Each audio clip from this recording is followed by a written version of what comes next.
So today, I want to show you guys my Spark build that farmed not 1, 2, or even 3 original sins, but 8 with only 2 fails.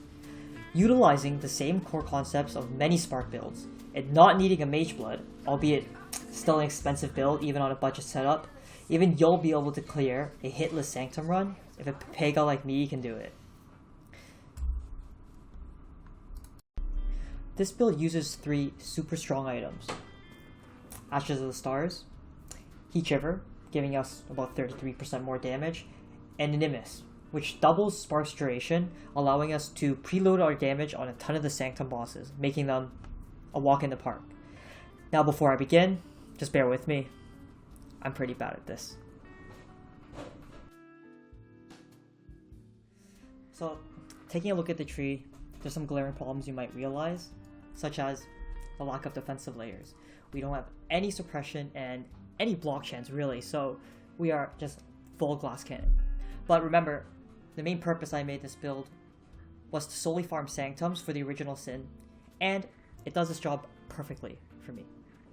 So to start, I just want to say this is nothing special. It's a very generic Spark build in many ways, and even at a glance you can see it's just a standard power charge stacking build you see on cultists even, with only one major difference. This impossible escape. This impossible escape costed me about 8 divines, but has incredible value. I think it just costed way too many points to kind of path down here, take these nodes, and still reach over here. In the end, I decided to just get this impossible escape. Really high value, giving me tons of skill effect duration, which is great for Spark, some ES, reduced mana cost of skills, which really helps, and of course, a great elemental damage node. Now, taking a look at my clusters, I did stray away from the very standard blanketed snow prismatic heart clusters that a lot of, aura sackers use.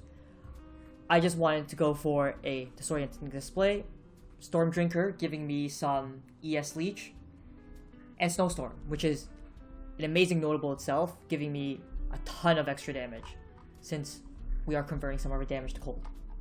My other cluster, very similar, just a Snowstorm, corrosive elements giving me exposure. I think this is a pretty big waste, but it's there. I'm just keeping it for now. My medium clusters, very standard.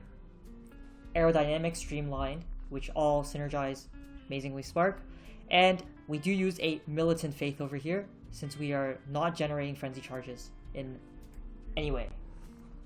Now before I go into the skills for my specific setup, if you want to skip straight to my gear or the tree setup for my Sanctum runs specific, or the more budget version, then just follow the timestamps, since the next part is just what I use when I like to map. So if we go over our skills, my Spark 6th link is very standard. We got Divergent Inspiration helping me with some reduced mana cost. Spark cost a lot of mana in the setup. Increased critical damage, Awakened Spell Echo, Pinpoint, and we can add lightning damage. Over here, on my helmet, I have Flame Dash, of course, linked to Arcane Surge, along with Clarity, which helps me with my mana regen, since I do have some problems without a level Clarity, and I got tons of mana left over. Blood and Sand, which also gives me a bunch of projectile speed. In my Arcanist brand, I use Tornado, Sniper's Mark, and Culling Strike. On my shield, which is my Prism Guardian, I use Zealotry, Wrath, and Grace. Weapon is just Shield Charge, Sigil Power, and faster attacks. In my gloves, I use a Divergent Haste, because Divergent Haste gives me projectile speed. Herald of Ice, which just gives me some nice clear, Enlighten, and of course Discipline. Now these are coming from my gloves, so let's go over the items. So my items are pretty standard for a low life build. We have a Prism Guardian, which is of course helps us with our low life. Now my Chevrons is pretty crazy. I double corrupted this myself about 2 weeks into the league. Just wanted to hit a Shavs, and I hit this, so I don't expect everyone to have this this build works perfectly fine on our damage setup when you want to do Sanctum. You'll still probably one-shot the boss. And for mapping, you don't need this much damage. For my gloves, these are, I think, pretty flexible slots. Spell crit chance you may not need, but the curse LE weakness on hit and the aura gems is pretty important if you just are able to find LE weakness on some other, unique gloves or rare gloves. That works too, but I just went with this since it was only cost me 3 divines, so decided to pick it up. My amulet, I do decide to allocate Whispers of Doom. I think those 3 points are pretty valuable in this tree, and we already pre-start for points. And gives me a good amount of defense, can't be stunned, which is great for mapping, and tons of chaos res. We also use Call of the Brotherhood to convert our lightning damage to cold, because freezing in Sanctum is absolutely broken. And arguably, of course, one of the best rings ever introduced into the game, or one of the best items ever. Thank you, Zhangron. Nimis. This is probably, you can't swap this out. Nothing's better than this. The spark, the random projectile, absolutely no problem in Sanctum, and for mapping, it actually helps clear out greatly. And the return to you basically just doubles the projectile duration. The rest of them are just rares. Whereas I bought, this one was about 8 divines. Previously I was using a 2 divine scepter, which did its job, honestly. Was great. I use a hubris circlet just with some ES, reservation efficiency, and cast speed. Of course you gotta have that +3. I just use a rare. Don't need anything special. You can probably find a base, but it will cost you a few divines. Rolls, you can really do whatever you want to roll it. Essence, Chaos, this was just, I don't even know how I rolled this, it was pretty bad. Boots, so we do have Avoid Being Shocked with the new jewel, Storm Shroud, which is giving us all ailment avoidance, which I think is just great to have in general, even if you don't need it for Sanctum. I just wanted to have ailment avoidance. Just not too SS softcore. And we get full avoidance by having a Stygian Vise. This is just giving me attributes and some res. With this. Sorry, I didn't import my updated iJewel. This iJewel gives us the remaining chance to avoid being shocked. And with this, we are now all ailment immune. As you can see. Excellent. Flasks, well, I just use Dying Sun, Bottled Faith, and a Diamond Flask to help, cap my crit during Sanctum. Now, I always have these as gain flash charge when you deal a crit, since you're almost always critting, and without Mageblood, of course, this is basically acting as a pseudo Mageblood. This single mod. For Quicksilver Flask, I actually don't have an enchant when I'm running Sanctum, since I value controlling where I want my movement speed bursts to be. I think it's much better than actually having it automated. So just remember that, it might help a little bit with your runs. The rest of my jewels are just giving me damage. So anything from crit multi to cast speed, ES, and even reduced mana cost of skills and projectile speed, they're all incredible for this build.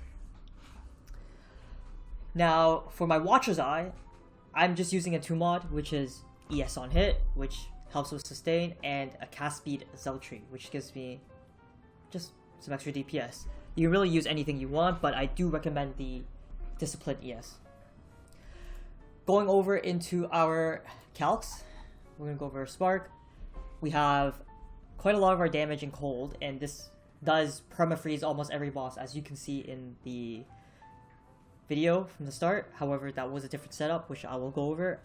We do have a duration of only 1.45 seconds.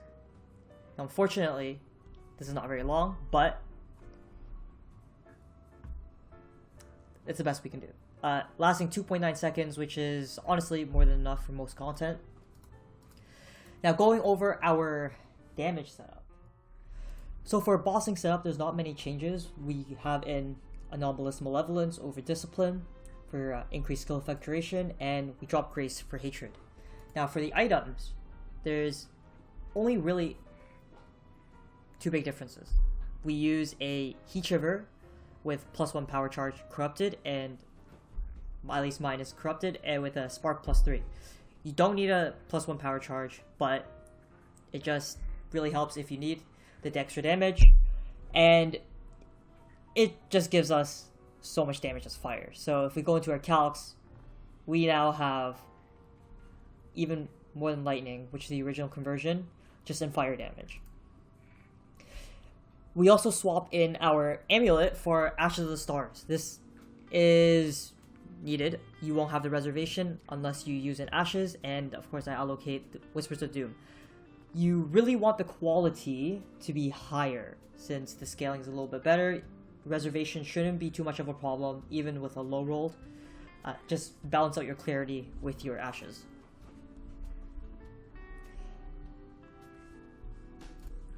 So there isn't really a true budget option set up for this. It doesn't cost a mageblood, but it still will cost you quite a lot of currency. We have nimis, which is about 35 plus divines. We have Ashes of the Stars, which is 20 plus, and the scepters, which might cost you a good amount of money. But aside from those two items or three items, nothing is really too expensive. Maybe the Impossible Escape, I'm not entirely sure. I actually haven't checked the price in quite a while. I bought mine for about 5 divines. Now, this setup, not much has changed. We did drop the power charge on the helmet. The Chevrons has no corruptions, 2 mods Hands of the High Templar, and a very mid-roll Ashes of the Stars, and just a standard Nimis. You might not need the max dex. Mine had max dex and a terrible projectile damage roll. I just wanted the dex in to free up the jewel sockets for me. These are just random jewel sockets I have. Sorry, you shouldn't actually have this much. I just randomly filled them in with some of them that I had. You do want 1 reservation efficiency of skills jewel, just a global one. This helps in actually, without Ashes of the Stars, you need a global reservation, or else the game, you'll not have enough life. It'll bring you down to 0. This is strictly the bossing setup. The mapping setup, again, just use rares to replace the Heat Shiver, Presence of Chayula, and you're good to go. This amount of damage, definitely doable for hitless. So that was just a very general build guide, and I really hope you guys like this build, and I really do hope that it helps you get some original sins, since I do think that it is something that everyone really can do. The hardest part is, of course, getting the drop. And of course, if you need any help, or if you guys would like to see a full in-depth Sanctum hitless run, I do have some gameplay, and we'll have to give you guys a guide if that is something you guys want, so just let me know. Thank you. See you next time.